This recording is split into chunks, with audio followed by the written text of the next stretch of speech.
It's going to be pretty interesting. Good morning, good afternoon, good evening, family. Welcome, welcome, welcome to the Mental House with me, your illustrious host, Khadija. Right here from the damn laundromat. All right? You know, y'all, I was compelled because I was talking to a person who I know, a pastor's daughter whose life was just drenched with a lot of emotional, physical, and spiritual abuse. And just having a conversation with them, kind of took me back to just how dysfunctional some of this stuff and the secrecy can be in terms of these family dynamics and growing up dysfunction. And for some reason, some of the things she said about her family and about her dad just really, really took me to a book I had read years and years ago. And I had to go pull it out again. And I want to share some excerpts from this book because a lot of people got mad when this book was released. And they didn't understand the dynamic of narcissism and dysfunction in families and what it produces. I mean, they weren't even, willing to discuss it. I think it's kind of like pre-Oprah, something like that. And there was a book. Can y'all see this book? It was written by LaToya, okay? And the book was called Growing Up Jackson. And if I could recommend any book to anybody that has grown up and maybe don't even know they've been in severe dysfunction, but you can see how the mania can propel you to greatness, or the mania and the abuse can put you in a downward spiral. Okay, those are the two, it seems to me, in my opinion, the two end results of growing up in these dysfunctional, crazy, high conflict, high strung, secretive, mad families, abusive. So now, as children of these dysfunctional individuals, and we have taken certain attributes from those relationships. Subconsciously, we create them with new partners and husbands and wives and in interpersonal relationships, whether we know it or not. And we are looking for corrective outcomes from the abuse that we suffered at the hands of our parents, and usually we end up inflicting or having those same kind of abusive relationships in our close relationships. So with that being said, I just want to do something. I want to share a couple excerpts with y'all and tell me if you can relate to this. Tell me if you believe it. Please leave your comments below. I love it when y'all get interactive and ask and just share what you know, because y'all, they have a lot of experiences as well, or some of y'all have overcome a lot, I see. And just put yourself right here in this Jackson family for a minute and listen to something that LaToya wrote. Okay, so I'm going to go right now and I'm going to try to frame it. Earlier, up until this point, she's always talking about she kind of feels like her parents, especially her mother, is trying to control her, want to keep her close. Most of her brothers, she, in her opinion, left home early, got married just so they can get away from Joseph. She described Joseph as an extreme tyrant, one who abused them unmercifully. That would, stand, like I said, stand outside the doors and the windows when these children are asleep and, peek, through the windows, knock on the windows and things like that. Just really in 2 and 3 o'clock in the morning, real hideous type of, stuff. And then he would just crack up when his children would be terrorized. So obviously this man had, again, a lot of abuse done to him, because there's no way, I don't think he could have perpetuated this much craziness against his children without having that type of background. So at this point, Michael's in Japan, I think. He's on tour somewhere, and she's the only, her and Janet are at home, because she's, I think, in her late 20s at this point, or early 30s. And she was afraid to leave the home, almost like those kids that were, people saying, why those kids were grown, they let them chain them to a bed, couldn't they run away, or why didn't they leave? Because sometimes psychological damage and mental abuse is so fucked up. It's like a woman can stay with a guy that beats her up, or a woman that, or somebody that beats them up, or whatever, abusive relationship, man or woman, woman, and just an abusive relationship. These are the reasons, because you get so psychologically stuck. So she goes, the nest at Havenhurst wasn't empty for long. Michael phoned me from Japan to say that Jermaine and Hazel were divorcing after a 14-year marriage that had produced 3 children. We'd seen this coming for a while. Ironically, as much as Jermaine resented Joseph's cheating on my mother and having a second family, he repeated the same patterns in his own life, having a child out of wedlock with a woman he met one night at a restaurant. Hazel loved Jermaine so much that she overlooked his infidelity, even offering magnanimously to adopt the baby. Codependent Berry Gordy's daughter. This enraged Berry Gordy, who saw his daughter being made a fool of. It was, I must admit, a pretty bizarre situation. On our regular family days, Jermaine brought his out-of-wedlock child. Hazel obviously loved Jermaine enough to try making the marriage work. As always, my heart went out to the children and to the child's mother, who I later found out had no idea that her baby was being cradled in Hazel's arms. Once Jermaine and Hazel breakup seemed imminent, my parents begged him to come home again.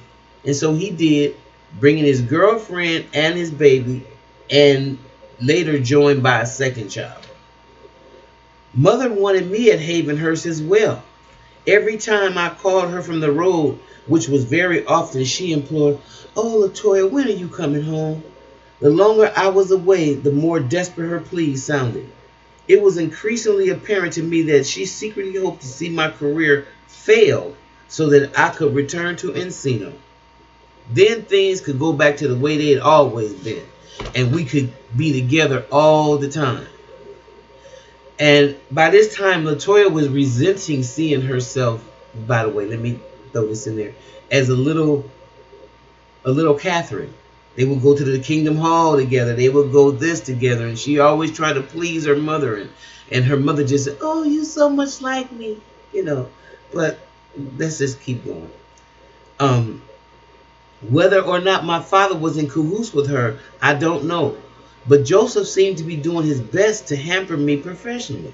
He'd broken his promise to stay out of my business and still had me under his thumb. And one thing about it, all of these children are extremely, extremely terrified of this man. This is insane. It's okay. You gotta, if you haven't read the book, you gotta read it. You gotta read it. Especially if you are a child of a dysfunctional family. He'd broken his promise to stay out of my business, but then he still had me under his thumb. Nothing had changed, and when I objected to his managing me yet another time, he issued a threat. "Before I let you go, I will sit on you for 5 years, and then you'll go nowhere. I'll call every radio station in the country and tell them not to play your records. You fool with me, you messing with me, that's your career. If you don't want me to manage you, then nobody gonna know who you are. You're history. You're the last Jackson," he said, "and I'm not letting you go." Now, part of this madness and this diatribe that Joseph did to her is, I heard that in my head, because that same diatribe my father gave to me. My father gave me as a, maybe not verbatim, but especially when he said, this part, you fool with me, you messing with your career. I'll call everybody, all the people that I know that have stores and whatever, and tell them not to serve you and not to come. His argument went so far left that I was like, this guy is fucking crazy. And this is what I was saying to myself. That was my realization after my dad that I love so much. It hit me that this was not normal. Okay? Because he was too infuriated off something that was not even his business. As a fully grown woman, 30 years old, he had no right to, in my opinion, just be that invested in my life in terms of trying to control where, my reproductive organs and things of that nature. So anyway, let's just move on. That's what I played in my head. All right. This was no bluff. My father may have managed many more mega selling acts, but his last name, my father may not have managed any more mega selling acts, but his last name still gave him enough industry clout to do everything he claimed. I couldn't believe anyone would do this to their client, much less alone to their own flesh and blood. Okay, now, this is when it gets real fucked up. Excuse my French. Despite the fact that I was a grown woman, my mother grew obsessed with my being away from home so much. In early '88, my itinerary returned me to Los Angeles for a few days. It was good to be back at Havenhurst, and especially to see Mother. She had been acting increasingly odd, but I had missed her terribly, so I dismissed it. Okay? 2 days before I was to leave, she came into my room and she remarked, "Latoya, you look very thin. Why don't you eat?" I mean, it sounded like all the kind things that all mothers say. "No, I'm really not that thin, Mom," I said. "In fact, if you ask me, I think I'm a little bit fat." "Well," she offered, "I have some LASIK. Why don't you take some?" I couldn't believe my ears. Having just claimed that I was too thin, why would she be offering me this prescription diuretic or water pill? LASIK is far from harmless, sometimes causing a fatal imbalance of electrolytes and crucial minerals even in healthy people. I know, because as a teenager, overly concerned about my weight, I had taken it on 3 different occasions and suffered severe reactions. My mother knew this. She also knew that after the 3rd emergency, doctors had warned me never to ingest this again, or it would kill me. The side effects were awful.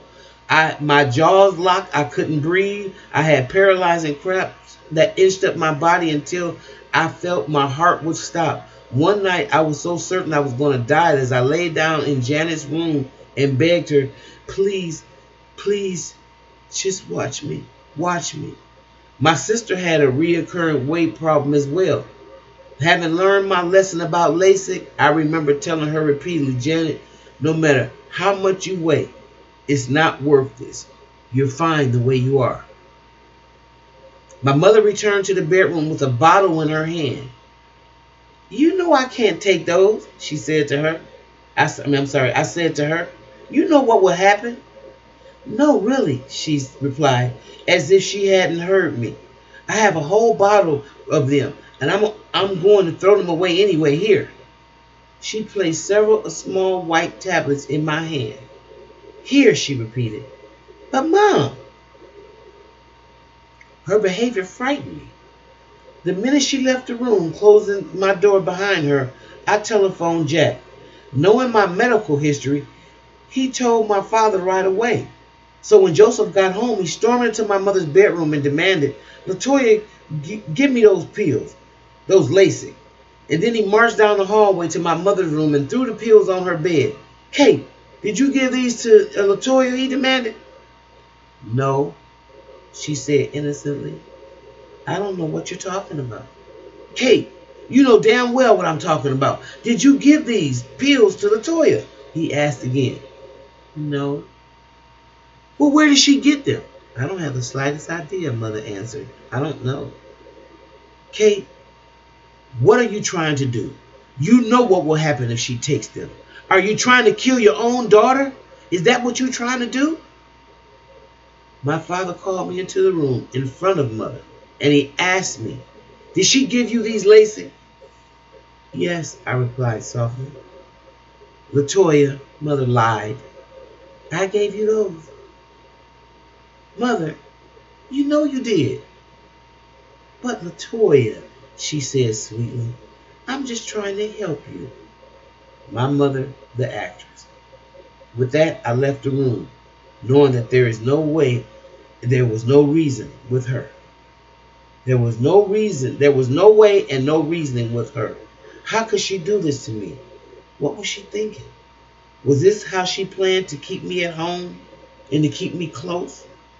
I was so upset, but I was leaving the day after tomorrow. What could possibly happen in one day?